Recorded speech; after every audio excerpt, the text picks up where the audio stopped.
If you want to edit game textures or mods, you will need the NVIDIA DDS plugin for Photoshop. So here's how you're going to install it properly. Step 1 is you're going to go to the official NVIDIA Texture Tools exporter page, and then you're going to scroll down, and then from here you will see the downloads.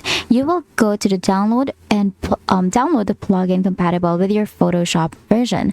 So for example, this one says Adobe Photoshop CC is required. So we're just going to click on download because obviously this one is compatible with the Photoshop. Now from here, we're just going to log in or sign up for an NVIDIA account. And then after that, we're going to navigate to the Photoshop installation folder, click on plugins, and then we're going to paste the file inside. Now after that, once downloaded, we're going to extract the zip file and copy the DDS.8b file.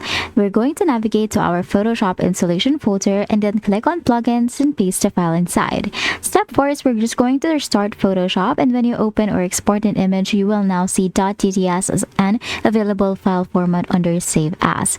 It's that easy. This plugin allows you to open, edit, and export DDS structures and textures used in games like Skyrim, GTA, or Valorant. If it doesn't show up, check if you're using Photoshop 64-bit. Older versions may not support it. Once installed, you're ready to edit the game textures seamlessly. And that is how you're going to install NVIDIA DDS plugin for Photoshop. If this video helped you, please don't forget to like the video and subscribe to the channel for more.